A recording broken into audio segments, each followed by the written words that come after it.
roll call. Gale's here. Holman here. Richard's here. Sleeper here. Centennial here. Kuzakowski's excused.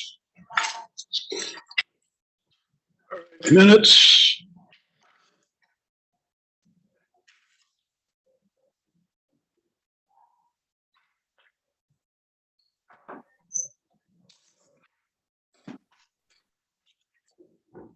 On the minutes. I move to approve minutes of 1/11/2022.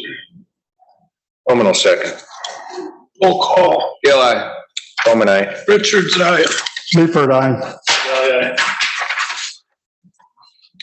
Common council actions. Thank you, Dale.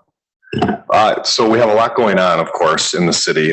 First, though, I want to introduce to the board Carly Pearson. Carly's our new management assistant. You got the email from her on Friday. So we have Carly for at least a few years while she's finishing up her master's degree in public administration. And as close as 3 weeks ago, you wanted to be a manager. I don't know if that's changed since you've got to know me.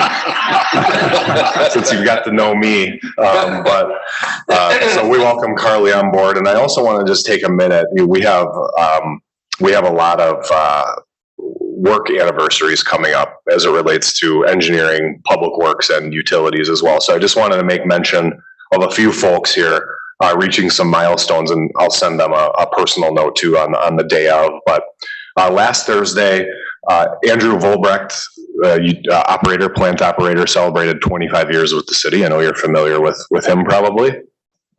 This coming Friday, Sue Winnan in the engineering department will be celebrating 20 years.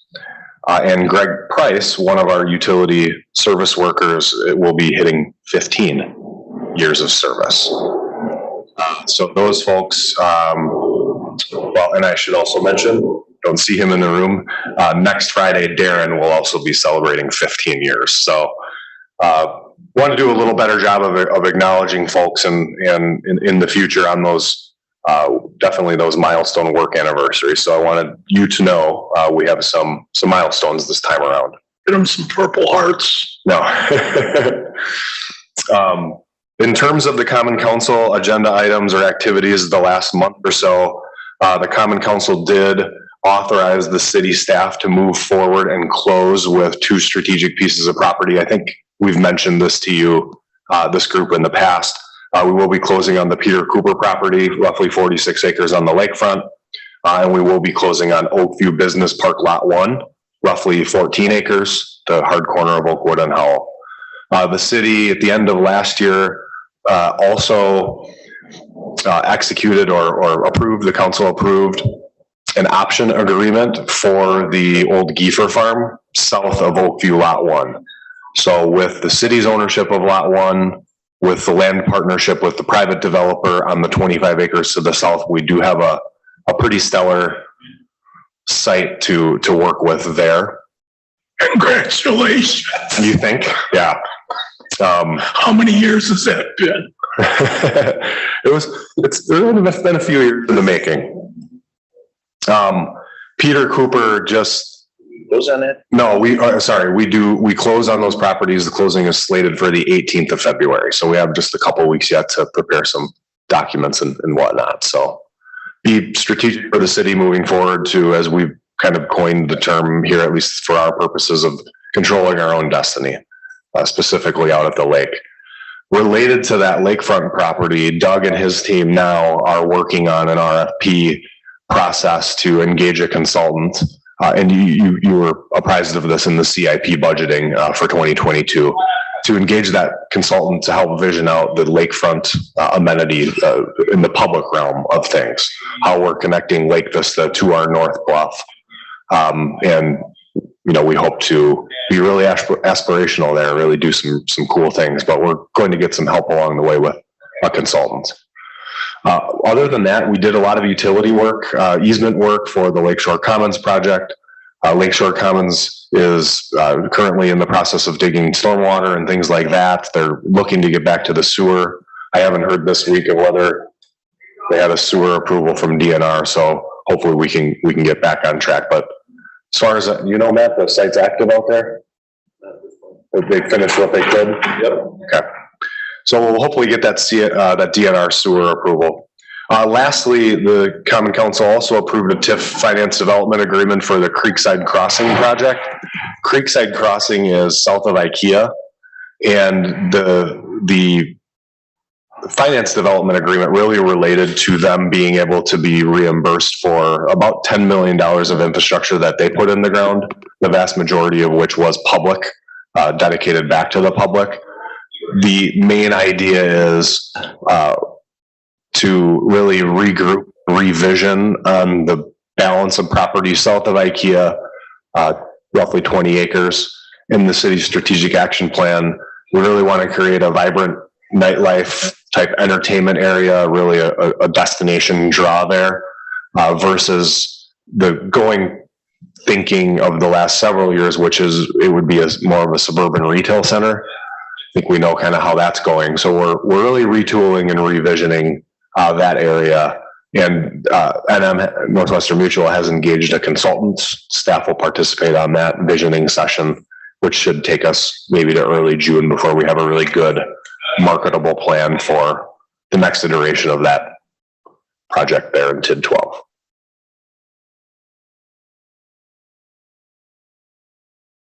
Any questions? Okay.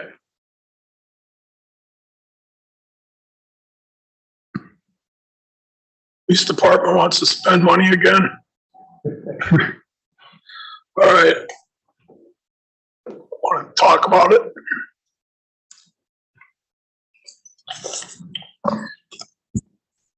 For those of you who don't know me, I'm Andy Sagan. I'm the lieutenant. I oversee our in-car video systems, a lot of the other software that we work within it. And I just wanted to give you a little background on it. So this is year 2 of our 3-year plan for phasing in replacement of our in-car video systems in our squads. It was also part of our addition to body-worn camera systems that we implemented in mid to late fall last year, which is fully operational at this point. We installed 4 new ones that we got from last year, and we're requesting the release of funds for the additional budgeted CIP items for 2022. Our current system is at end of life. We've been working with that incorporation of the body-worn cameras and the phasing in of the new equipment for in-car system for the past couple of years.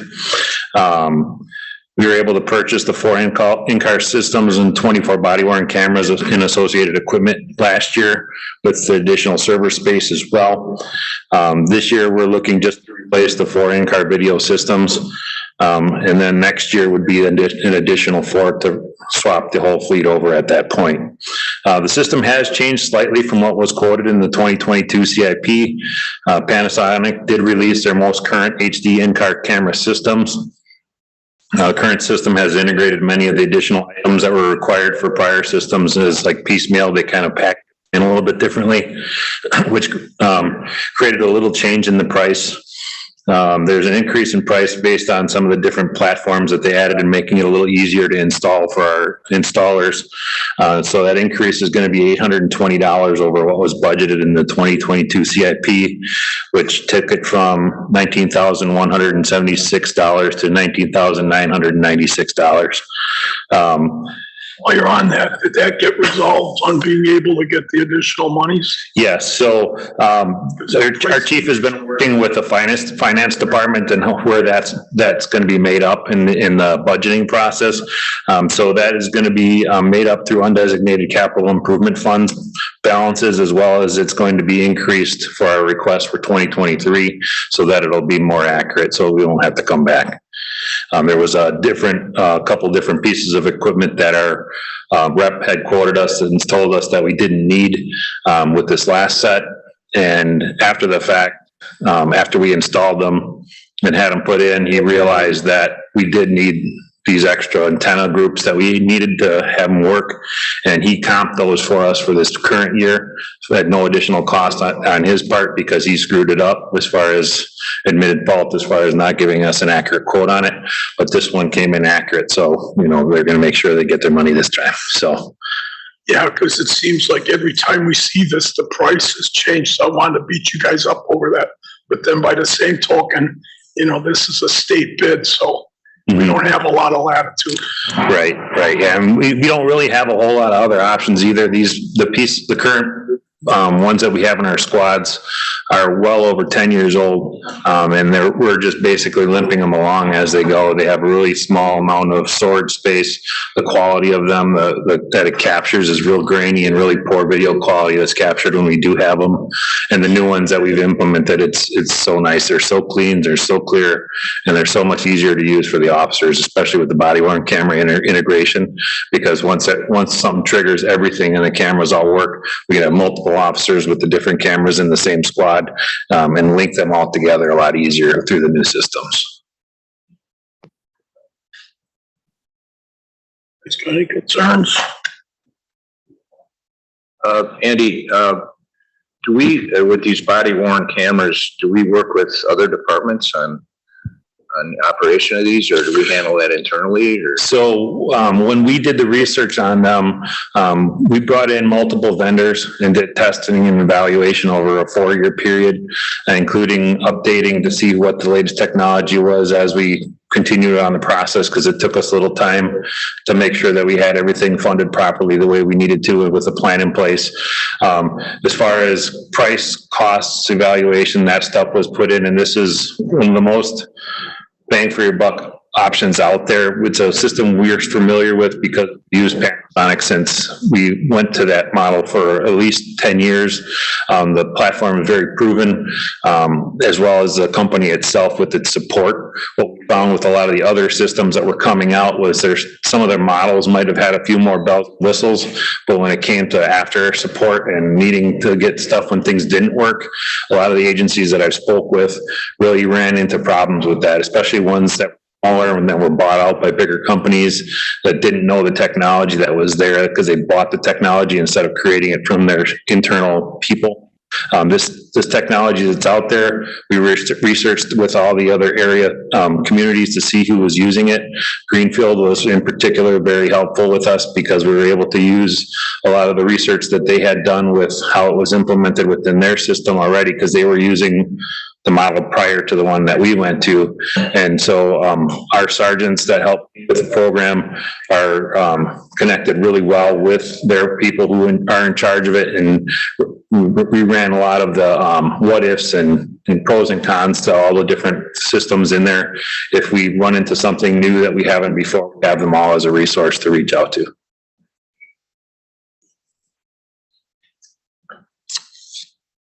Motion. Seifert moves to approve the purchase of 4 Panasonic Arbitrator in-car video cameras for $19,176. Fred, I think that's got to be, the report uses the higher amounts. I think we need that. Oh, I'm sorry. Yeah.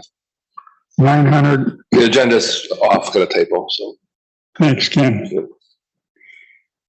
Yeah, I was with off the. Good on that, Fred? Yeah, I got that. I just said we'll change it to $19,996. Sigali seconds. Roll call. Gale's aye. Bowman, aye. Richards, aye. Seifert, aye. Sigali, aye. Thank you. Sand volleyball courts. That must be done. Sure, I'll take parks too, and why not? So in November of last year, the Parks Commission was presented with a proposal to install a sand volleyball court at Willow Heights Park. And really the genesis of this was one of the residents in the neighborhood had identified that as a potential need, given that her daughter had played a club level or high school or what have you, and I did see that opportunity available in that neighborhood park. Brought that before the Parks Commission. They talked about it quite a bit, and ultimately made the recommendation that the sand volleyball court be installed at that park to the amount of we say it was $28,000, potentially using park impact fees. Now, there was some discussion, about the overall need for that, and staff had pointed out that based on loose inventory and of use at other parks, that they didn't really acknowledge that there was a tremendous need for that. But in the discussion that ensued with the Park Commission, they ultimately decided that there was a good investment to have a facility at Will Heights Park. To add on to that a little bit, this is a little bit of off budget season. It was a little unique to have this request come through not at budget, through the budget process where this group would have, looked into this and talked about the merits of it. We really didn't include, and that's on me, as we have in the past, we really didn't include the Parks Commission as heavily in the CIP budgeting process. We didn't ask for their recommendations. There wasn't a lot of meeting momentum. They weren't meeting on a regular basis this past couple of years with COVID-19. But just so you know, that's a little obtuse, but whatever you decide, personally, I'm comfortable with that, knowing that the source of funds is actually funds on hand with the park impact fees. So we'll get back on track, engaging that group earlier with the CIP requests. You see those in the normal course of budgeting moving forward. Doug, is there any impact fee expiration risk here, or? I don't know that. I think we'd have to check with Max on that. Remember, those neighborhood park impact fees were all kind of lumped in together into the community park. So I think we've got a greater deal of discretion on how we utilize those. There's no risk we haven't given. I've not been advised of any upcoming deadlines for that. I have a question. Is this a want or a need in the city? Well, right now, I think it's not a real need. I think it's somebody's just idea, and they have a chance to destroy some trees and has some effect on the other area, the pathways in the area, and I'm not supportive of this project at all. Yeah, to take the words right out of my mouth, out of your mouth, Mr. Seifert.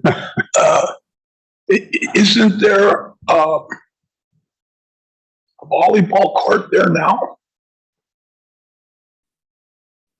I know in the staff report, there's some existing underutilized volleyball courts out there. Just a couple things to keep in mind, from maybe a little bit of a different perspective. We could easily look at maybe this, depending on what the outcome is, we could easily look at this as an opportunity to maybe replace one of those existing ones if this happens to be more popular. That's number one. But more importantly, number two, I guess I would ask for some deference to the work of the commission in this regard. I know that they grappled with this, and I would hate to, without Alderman Guzikowski being here to really explain that conversation over the last several meetings in depth, I would hate to just dismiss the recommendation out of hand. I think they play a role in providing these, and the moral of the story is they don't ask for much. So I understand your points of view there, pretty much agree with them. But I just wonder if it's worth, not having more information at least to make a decision, or maybe the perspective of Alderman Guzikowski who sits on that. Just my thought. And to answer your question, and I don't have this up on the screen right now, but Willow Heights doesn't have a basketball court, tennis court. It looks to be 2 pickleball courts, play structure, but I do not see a volleyball court.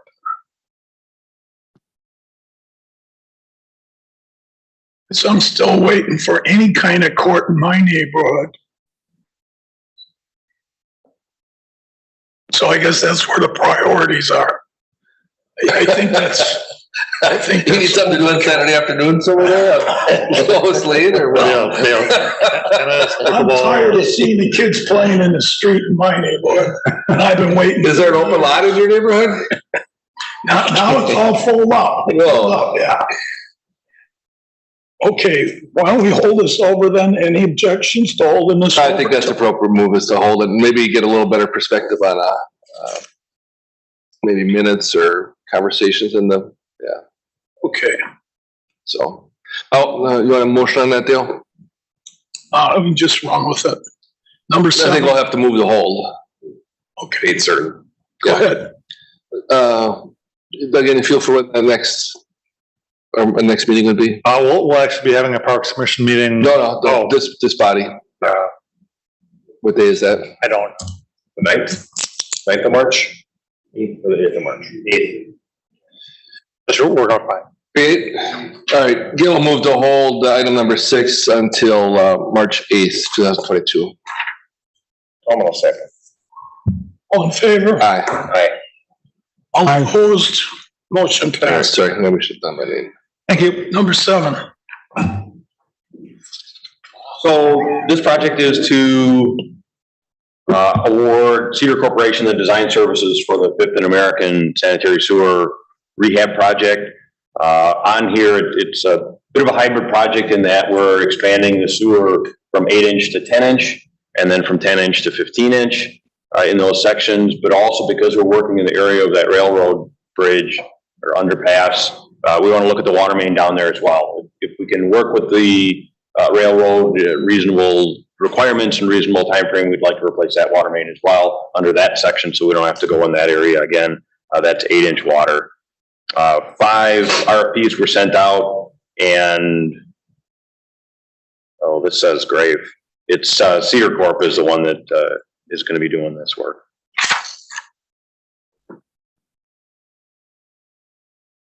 all time we looked at that puppy. Yeah, our master plan shows that that's an area of potential, weak spot or bottleneck for us. We've noticed that also ourselves when large storms come through. If we get called out in the area, we can pop those manholes and see that we're getting some backups in there. Not to specify that, we know that there's I&I out there, but we suspect that there's something going on. The condition of this sewer needs to be replaced. Now's a good time to enlarge it to a little larger size for us. Not overly enthused that we're going to see any help out of the railroad company. How old is that bridge? Okay. I know, Matt, you made a request for possible renovation of that bridge. Have you had any response back yet? Nothing. Okay. Would that have any effect on the sewer replacement at that bridge location? If we get, would that be a project that could work hand in hand, or? No, not likely. We're inside the roadway area. They would be working outside the roadway area, and we're stuck with our elevations where we need to go. Okay. So.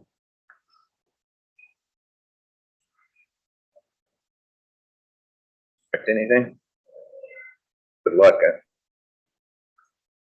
Well, the letter was sent out about a month ago. What we'll do is we'll check back in with our contact there, but we've also received 2 new contacts through the UP rail system that we're working through on Forest Hill and other places. A lot of them are, actually we have another contact with the commissioner out of the state for freight rail and harbors that seem to be working in favor on a few of the upgrades that we've seen on some of the railroad crossings. So our first step was to make our initial contact, and now we'll move into our secondary phase and start pushing it more with the upper areas of the state. I know it's not really, the bridge itself is not, from what Mike just said, is not part of this, but that thing is in horrible shape. I mean, as a whole, aesthetically, I think with the money and the infrastructure and the costs that we're putting in as far as the city for the lakefront, it would be an improvement in value, not only to the city, but our there's got to be investment. some type of liability issue there too. There's actual pieces of concrete chipping off of that thing. Yes, there is a liability to them, but everyone knows how difficult the railroads tend to be. So we're secondary to them.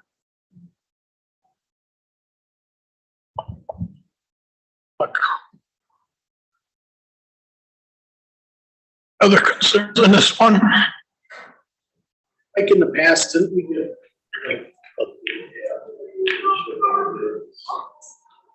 So on the engineers, what we like to do is pick them based on qualifications, not so much just pick the low bid because you kind of get what you pay for then. So we look at the qualification time, but I can add that when we do, we don't often ask for proposal numbers.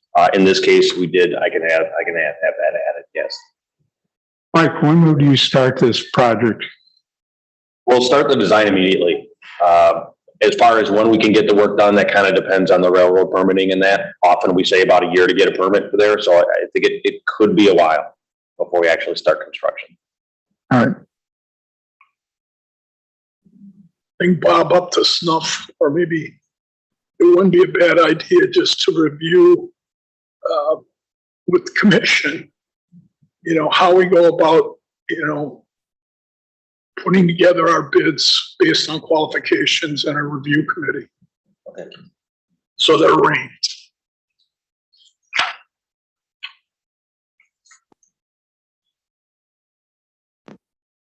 Get a motion on 7 then?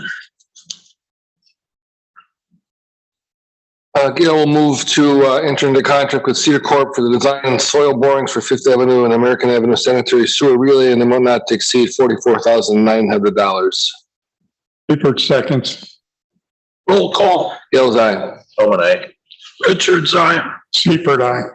Yeah. Okay, number 8. So this project is a contemplated project, but a new project. We haven't talked about it too much here in the past. The reason why we're looking to do this now is this project, very likely, this powder activated carbon project, very likely will require PSC approval. We'd like to get in there on a project that's relatively small in capital investment, that we can sort of test the waters with the PSC and see if we can't get approval, what will be talked about as far as size needed for the project, those sorts of things. See if Franklin's going to contest or not going to contest. It's a really good testing project that way. But this project in particular, we've used our old carbon feeder system for over 20 years. It was temporary when we installed it originally. Its main focus is to attack taste and odor issues with the water, our raw water that comes in. We put powder activated carbon directly at the low lift that has some contact time to it, and then effectively gets taken out in our settling basins up at the plant. In this particular case, we had, 4 or 5 consultants, so 4 consultants, give us proposals on that. There was quite a wide range, but Jacobs blew us out of the water. And they did that by talking, and several of them mentioned we could maybe remove the carbon feed up the treatment plant. But Jacobs demonstrated very good knowledge on what happens when you do that. That's fine, but it is a explosive dust, so you have to be careful about that. The other issue with it is you have very little contact time. If you add it at the plant, you take it out almost immediately. So that needs to be tested. Not to say that it can't be done and we can't have effective use of it, but that needs to be tested and identified, and that's something they really recognized. In addition, they looked at other options. Maybe don't put in carbon feed. Maybe you change your filters to biologically active filters. Right now, ours are not. Ours are, we add chlorine prior to the filter, so we don't have any growth in the filter. But a lot of places do have biologically active filters. So you're using sort of that natural side of things to attack these taste and odor issues, and then you'll chlorinate after that. Now that's a bigger project if we think about something like that. It's going to take DNR involvement for sure, because it is a treatment change. Most of the places now on a cursory look that do that are doing it when they have ozone. So in our case, we don't have ozone. It's not something we would maybe naturally go to. It is a more complicated treatment process, but one that has a lot of potential benefits to it, and it's well worth looking at to see if that makes sense. Instead of investing in carbon, when maybe that makes more sense when you're looking at emergent contaminants, because the biologically active filters do a really good job with that. So it really is kind of a bigger study or bigger thought here, and I think Jacobs just nailed it out of the park. When it came down to dollars, we did ask for just a ballpark or rough idea on what they thought on ours. They were the second lowest, which to me, quite honestly, was a bit surprising. We expected them and their caliber to be up in sort of the higher level, and that's not what came through. So we were very impressed with these guys. again, like to do the work at going on design. We would most likely go to the PSC this year. Probably not see anything there. Sometime next year, tail end of next year, perhaps, depending on how that goes. But it's a good testing of the waters, so to speak.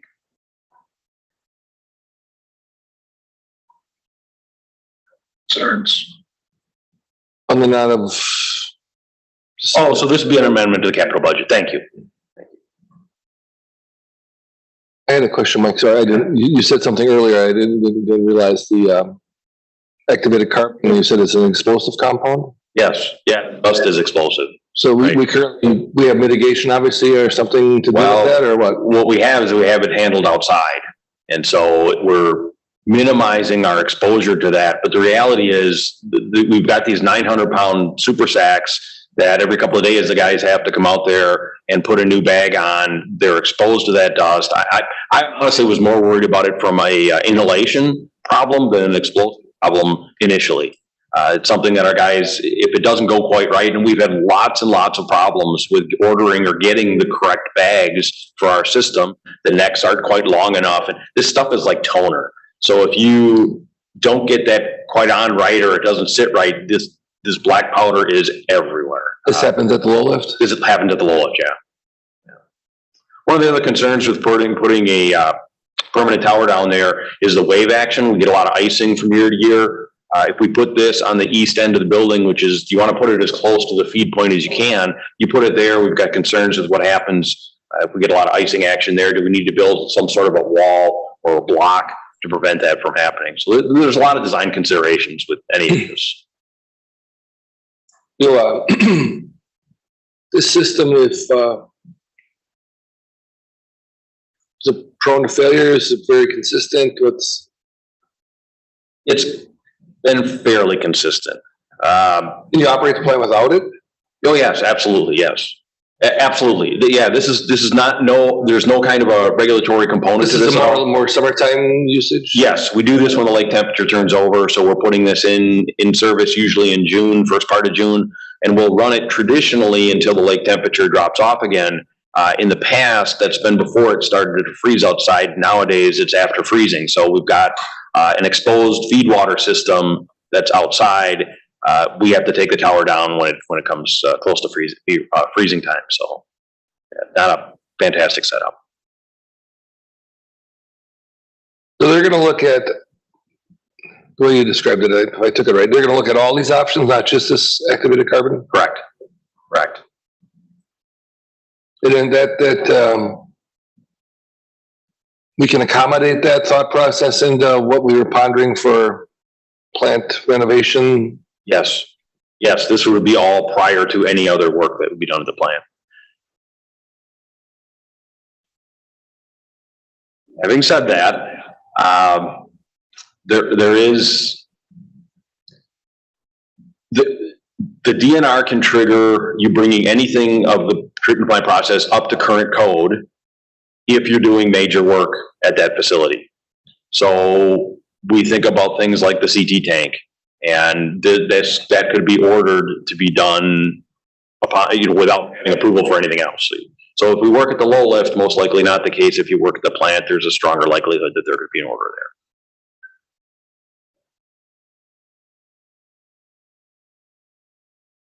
Sense. This is just investigating.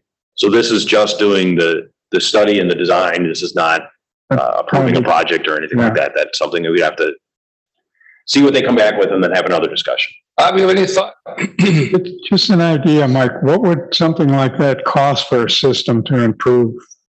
Rough idea. So we think if you just put a carbon silo down at low lift, it's probably in the nature of $500,000 to $750,000 is what we're guessing that cost would be. Biological filters is tough to tell. That actually could be a whole lot less. There'll be more study, but really all we have to do there is move the chlorine feed, effectively eliminate the chlorine feed going into the filters. We already have it leaving the filters, but going in just simply eliminate it. So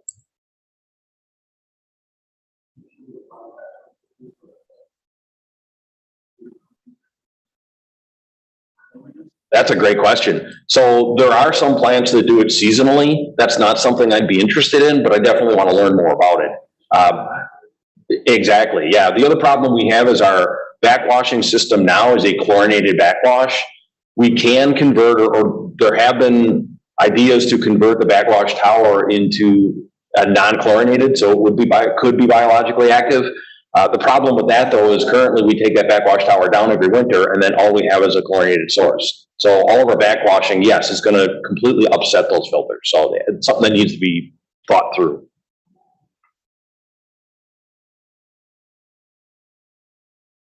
Okay, get a motion. Seifert moves to amend the 2022 capital improvement budget and authorize the utility engineer to amend the existing professional service agreement with Jacobs in the amount not to exceed $200,000.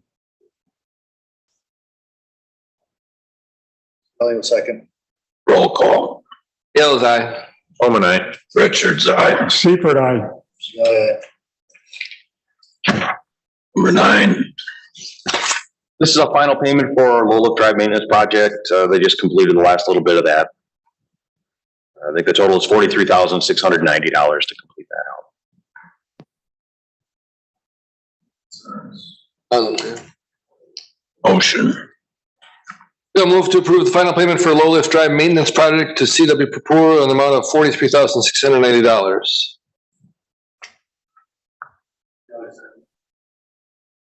Roll call. Gale's aye. Holman, aye. Richards, aye. Seifert, aye.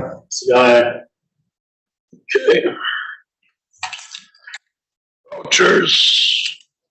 So you'll see you have two packets. One is for 2021 and one is for 2022. Common for this time of year.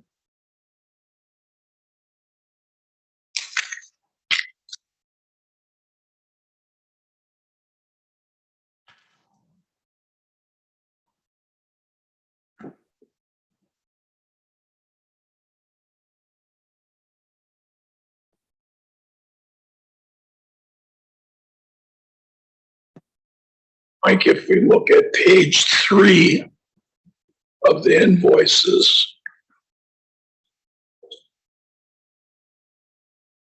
H Pace Company repair. Never heard of DH Pace Company.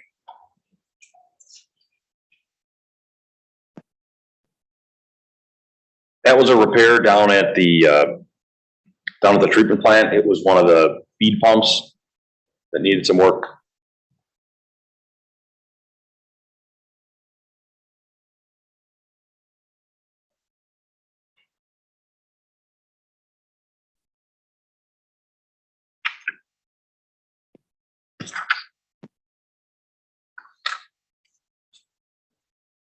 Any other concerns on invoices?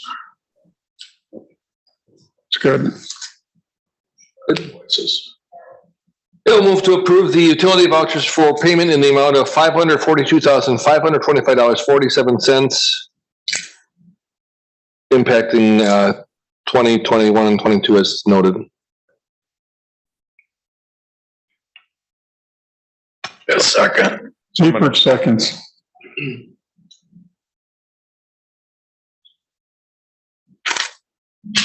Choose, because this is all for $500,000. In the resolution of in the authority resolution, all utility vouchers could be approved by this body. Roll call. Gale's aye. Holman, aye. Richards, aye. Seifert, aye. Administrative operations. So, lost my sheet. The only thing I wanted to highlight here is on the commercial side, that is up a bit. Well, one customer in particular was up, and that's Oak Creek Estates mobile home park on College Avenue. And that we noticed that their flow, by the numbers, we noticed that their flow was significantly higher. And what it was is they have 2 meters in there. They're having troubles with one of their feeds. They shut down one of the meters, so it doubled the other meter. And it looks, from a numerical standpoint, it looks like their flow is significantly higher. It really is. It's something we're watching. But we just got another call. The Villas has a significant under slab leak that they're trying to identify. It's been going on since the weekend. And they're trying to figure out what's happening there. So we could see an uptick there. Other than that, there really wasn't, as far as I don't have that, there really wasn't any notable on the industrial or the other commercials of any water going up or down. On engineering, I wanted to highlight on the Centennial sewer relay, so that's right over, sort of by the post office and the fire station. There's manholes, we talked about this before, there's manholes that are effectively in the creek, we can't get to them, we're trying to either move them or move the creek or armor the creek or do all this other stuff, and we've been working with Phil on that and came up with a pretty good plan. Talked with the DNR, they're pretty happy with it, and went to the Army Corps of Engineers, and they said, no, we don't really like that. So we're sort of back to square one, trying to develop a plan. We think we have an alternate that includes a little bit of both, a little bit of moving the manhole and a little bit of armoring the creek as well. We think the Army Corps is going to be happier with that. So we're trying. What's that? Won't like it then. Well, that's what we're a little bit afraid of. Yeah. So we're trying to work with everyone to get this done, but it's, it's like the engineering is going to be 50% of the cost of the project by the time we're done with this. It's really been kind of tough, but. We have a problem that we're going to have to go back to the bank and forget, try and beg for them to approve this too, or no? No, we're on the east side of that, so we should be fine. Yeah. Drexel lift station work, probably the notable there is hiring a trapper to come out and get the 2 beavers. Well, they got 2 beavers, and then getting that the DPW got the dam out of there so the survey can continue. How'd you let the beavers get? Please don't tell me we turned it around and said, Bob, Van's low over there, and then he double dipped because he's still working for us, and he's working as a trapper. Is that who we sent in there? I don't know the name. I don't know the name of the trapper. He probably had a life trap. He's an entrepreneur. On the PLC replacement, I just wanted to mention there that some of the parts are on back order, as you can imagine, and actually, as they were assembling parts or our bin, you might say, that's coming to us, that gets picked through stock with other projects, and so now we hope the manufacturer will have that to us by the end of February, and we can start the project again, but really we're on hold until we can get those parts. So that's kind of disappointing, but throws all the schedules off. Oh, there's my commercial sheet. Distribution, there are a couple things there. We had a break, small break. I think I might have mentioned it last time on Griffin. That just so happens to be on the main that we're replacing this year. So we're working on that as well. On the water laterals, we had a water lateral on Laverne we replaced. The only notable piece there is that was one of the items that was noted in our satellite leak detection survey. We were able to find that leak and go ahead and replace that, or get rid of that. So we're happy about that. Rawson Avenue, I know I talked about this last time because it was current definitely right then. We hired Mid-City to come and do some work there. They took out a hydrant, plugged that hydrant in order to try and take care of the leak. We've got some acoustic sounding equipment there that's recording looking for leaks. It records at 2 o'clock, 3 o'clock, and 4 o'clock in the morning, and then compares to try and see if there's leaks in that area. We've been moving those around a bit. They're on loan from a supplier. We've not definitively identified anything, but we're not 100% sure we have that leak taken care of yet. So there may be more to come there yet. We do know that the hydrant was bad, so I guess we know we fixed a leak. We just don't know if we have it all. Same thing on 10th. There was a piece that surfaced there that seemed to have gone away.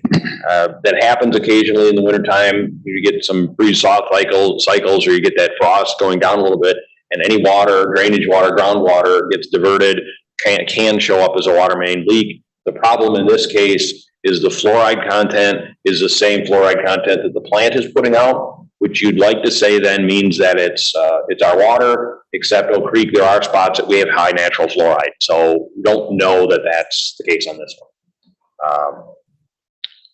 And lastly, Gary's beer and liquor, the area over there was a lateral going into that property.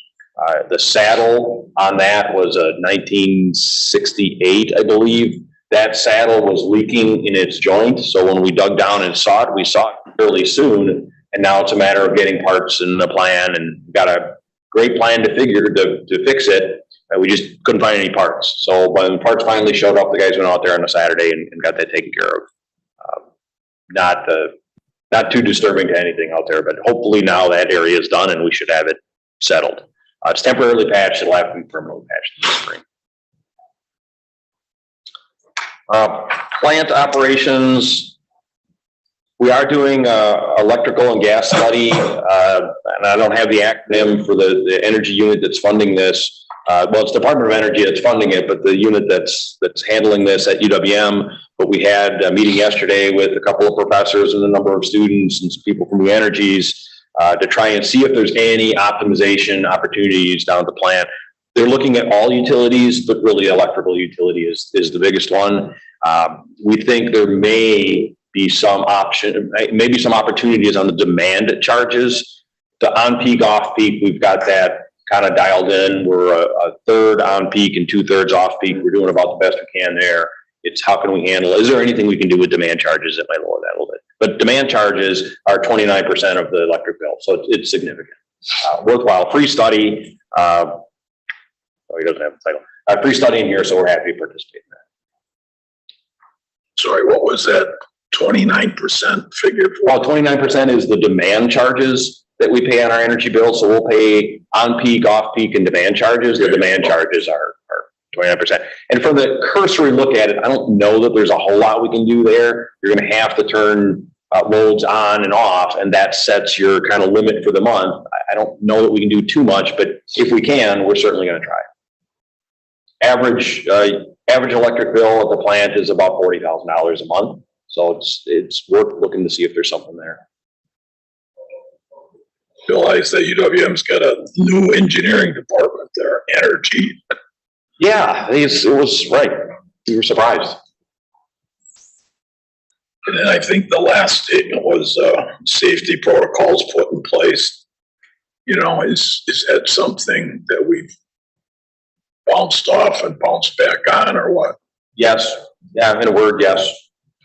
We didn't get totally off, but I think it got relaxed there a bit when things are going good. And then, you know, we saw more occurrences both here and at the plant. So we just, at first, as soon as we saw something at the plant, we just locked it down again.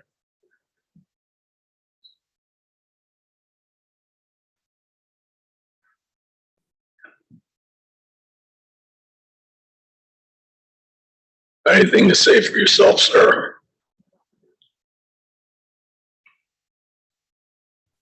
Not at this time. See, in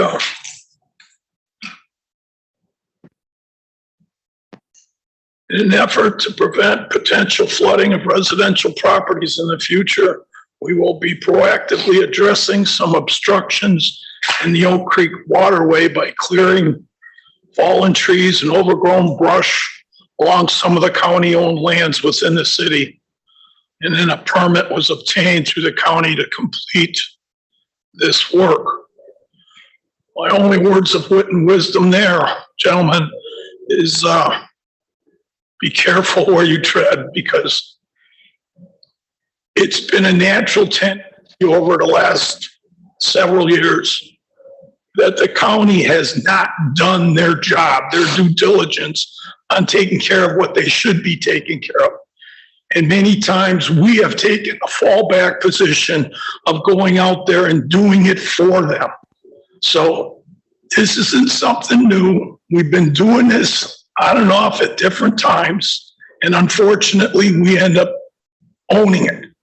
And another example would be the median on the highways. You know, all it was a weed patch. It looked horrible for years and years. Well, finally we gave in and said, enough of this crap. We're going to start taking over the maintenance and putting in the flower beds and everything else. But that's the county's responsibility. So I just caution you, watch where you're going with some of this stuff, because we're going to end up inheriting it, and it's really the county's job. Further that, totally agree with you. We've dealt with the outgrowth of not maintaining that, and that's after persisting that the county get in and maintain it. And of course, they cry pauper and don't have the resources to do it. But our residents and deal with the negative impacts of that, or the negative potential impacts. So you're right, we have been stepping in. That's, I don't know what Matt's magic touch was, but in the past, they've actually charged us a $500 right to enter permit on their property to do their work. So That's what I mean. we were able to, I don't know, ninja that away this year. Maybe it's Matt's influence, but that has happened in the past too. And that's kind of a thumb in the eye. So maybe that's resolved for good, but We've got the same issue with the road leading down to the Vendor Park launch right now. We're gonna have to deal with that. I mean, that road should have been replaced 5-6 years ago. And we've patched that. I believe the city has patched that road, right? The county wasn't in there. The county did that. The city had some work done down there too, I'm not sure, Alderman, but I know that we were eager, the moral of the story is the folks don't know when they're in Oak Creek, whether that's an Oak Creek City Park or it's the park in Oak Creek. And we kind of get the proverbial black eye if things don't look good. And, we'd love to partner with the county to make improvements to Bender Park because it is a city asset as much as a county asset. And so I think you're hearkening back to, there was a budget in our tax increment district 13 project plan to repave that road and make some other improvements there. But I don't think we've done that in the last several years. Maybe they did some patching, but that wasn't us, I don't think.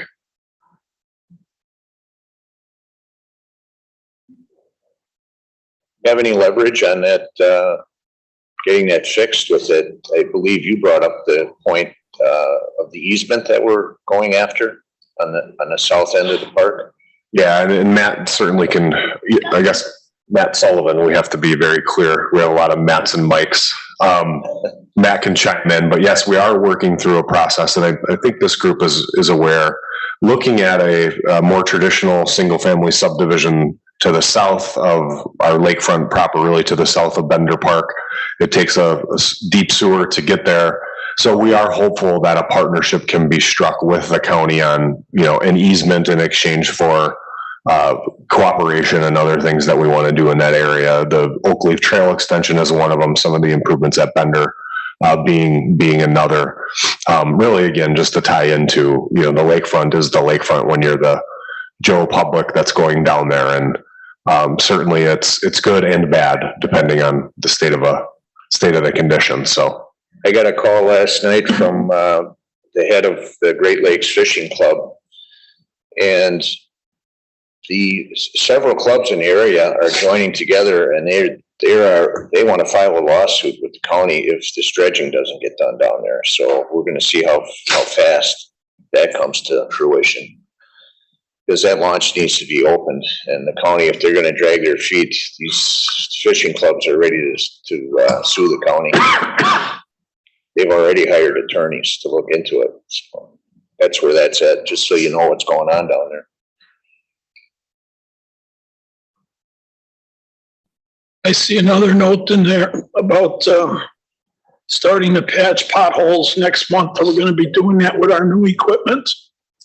We should be getting the new equipment in March, so we won't have it in February yet. We'll be using our existing equipment. Cool. Good test. Yeah.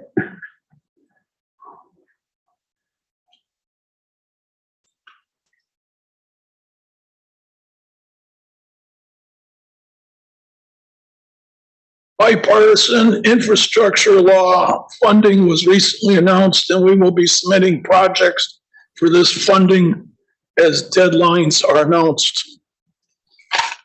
Pour the fuel and the gas to that baby. Don't take your foot off the accelerator. Charge. Any other concerns, gentlemen? No. Andrew, you good? Yeah. Welcome, Carly. Get a motion.